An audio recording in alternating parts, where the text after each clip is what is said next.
Hi സുഹൃത്തുക്കളെ, നമസ്കാരം. വിനുവാണ്.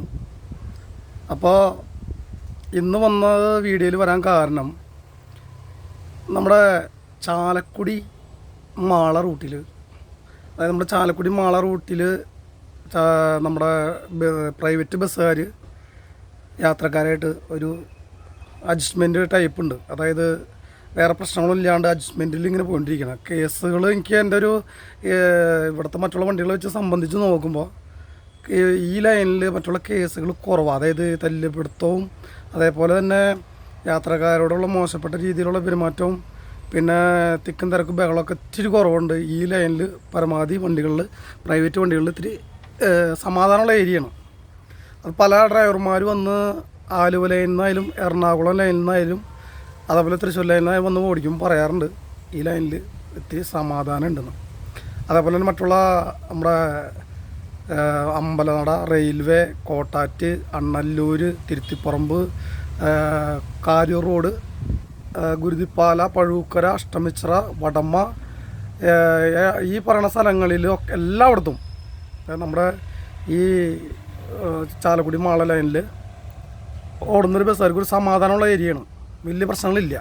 പിന്നെ അപൂർവം ചില വർത്തന്മാർ വന്നിട്ടുള്ള വിഷയങ്ങൾ മാത്രമേ ഉണ്ടാവുള്ളൂ. അല്ലാണ്ട് നമ്മുടെ ഈ ഏരിയയിൽ ഈ അറിയുന്ന ആൾക്കാരുകളും മറ്റുള്ള യാത്രക്കാരും തമ്മിൽ പ്രശ്നങ്ങൾ കുറവാണ്. അപ്പോൾ പറഞ്ഞു വന്നിട്ടാന്ന് വെച്ചിട്ടുണ്ടെങ്കിൽ നമ്മൾ കാര്യത്തിലേക്ക് വരാം. അധികം നേരം നീട്ടി കൊണ്ടുപോകണില്ല. നമ്മുടെ സ്കൂൾ വിദ്യാർത്ഥികൾ വണ്ടിയിൽ കയറുമ്പോൾ സ്ഥലം അല്ലെങ്കിൽ ട്യൂഷന് പോവുകയാണെങ്കിൽ സ്ഥലം അറിയില്ലെങ്കിൽ ഉടൻ തന്നെ കണ്ടക്ടറോട് കയറുമ്പോൾ കാര്യങ്ങൾ ബോധിപ്പിക്കുക. അല്ലാതെ വീട്ടിൽ പോയോ അല്ലെങ്കിൽ സ്കൂളിൽ പോയിട്ട് ആ ചേട്ടൻ ഇന്ന സ്റ്റോപ്പിൽ നിർത്തിയില്ല, അല്ലെങ്കിൽ ഞാൻ സ്റ്റോപ്പ് കഴിഞ്ഞിട്ട് ഞാൻ വന്നപ്പോൾ ഇപ്പോൾ വിദ്യാർത്ഥികളുടെ ഭാഗത്ത് നമ്മൾ തെറ്റ് അല്ലെങ്കിൽ കണ്ടക്ടർ ഭാഗത്ത് തെറ്റെന്നല്ല പറയണത്. ഇതെല്ലാവരും ഷെയർ ചെയ്ത് കറക്റ്റായിട്ട് ശ്രദ്ധിക്കാൻ വേണ്ടിയാണ് നമ്മൾ ഈ വീഡിയോ ഇടുന്നത്. അപ്പോൾ അങ്ങനെ സ്റ്റോപ്പ് അറിയില്ലെങ്കിൽ ഉടൻ തന്നെ കണ്ടക്ടറോടോ ഡ്രൈവറോടോ കാര്യം ബോധിപ്പിക്കുക. അവരെന്തായാലും ഇപ്പോൾ നമ്മൾ കയറുമ്പോൾ ചില കണ്ടക്ടർമാർ ചോദിക്കും, മോളെ എവിടെ ഇറങ്ങണ്ട, മക്കളെ എവിടെ ഇറങ്ങണ്ടെന്ന് ചോദിക്കും. യാത്രക്കാരോട് ചോദിക്കും, എവിടേക്ക് എവിടെ ഇറങ്ങണ്ടെന്ന് ചോദിക്കും. അത് ഈ ലൈനിൽ എല്ലാവരും നല്ല രീതിയിൽ പെരുമാറുന്നത് ഞാൻ കണ്ടിട്ടുണ്ട്.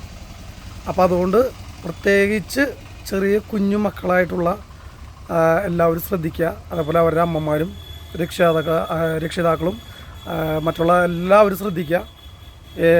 പ്രത്യേകിച്ച് കണ്ടക്ടർക്ക് തനിയെ പെട്ടെന്ന് അറിയാൻ പറ്റില്ല. ഈ വണ്ടി റണ്ണിങ്ങിൽ പോയിട്ടിരിക്കുമ്പോൾ പെട്ടെന്ന് സീറ്റിൽ നിന്നൊക്കെ എനിക്ക് വരുമ്പോൾ എവിടെ ഇറങ്ങണ്ടതെന്ന് അറിയാൻ പറ്റില്ല. അപ്പോൾ ഏത് സ്റ്റോപ്പിൽ ഇറങ്ങണ്ടെന്ന് വെച്ചിട്ടുണ്ടെങ്കിൽ അത് പ്രത്യേകിച്ച് കണ്ടക്ടറോട് പറയുക. സ്റ്റോപ്പ് എത്തുമ്പോൾ അറിയണതാണെങ്കിൽ എണീറ്റ് നിന്ന് ഇറങ്ങാം. കാരണം ഇതിന് തൊട്ടുപുറയിൽ 5 മിനിറ്റ് വണ്ടികളിങ്ങനെ ഓടണ്ടെന്ന് എല്ലാവർക്കും അറിയാം. പഴുക്കര കുരുതിപ്പാല ലൈനിലൊക്കെ ഈ ചാലക്കുടി അഷ്ടമിച്ചിറ റെയിൽവേ അണ്ണല്ലൂർ വഴിയിലൊക്കെ 5 മിനിറ്റ് ഇങ്ങനെ വണ്ടികളുണ്ടെന്ന് എല്ലാവർക്കും അറിയാം. അപ്പോൾ അതുകൊണ്ട് ഒന്ന് ശ്രദ്ധിക്കുക. നാളൊരു കുട്ടി ഇറങ്ങാനായിട്ട് ഇതിന് നേരം വൈകി, അപ്പോൾ ആ കുട്ടിക്ക് ഇറങ്ങാൻ പറ്റില്ല. അപ്പോൾ തൊട്ടടുത്തുള്ള സ്റ്റോപ്പിലേക്ക് ഇറങ്ങേണ്ട ഒരു ഗതികേട് വന്നു. അപ്പോൾ അതുകൊണ്ട് അതെല്ലാവരും ഒന്ന് ശ്രദ്ധിക്കാൻ വേണ്ടിയും മറ്റുള്ള പ്രശ്നങ്ങൾ ഒഴിവാക്കാൻ വേണ്ടിയാണ് നമ്മൾ വീഡിയോ ചെയ്യുന്നത്. അപ്പോൾ ഓക്കെ, എല്ലാവരും ശ്രദ്ധിക്കുക. മറ്റൊരു വീഡിയോയിൽ കാണുമ്പോഴേക്കും എല്ലാവർക്കും ടാറ്റ, ബൈ ബൈ.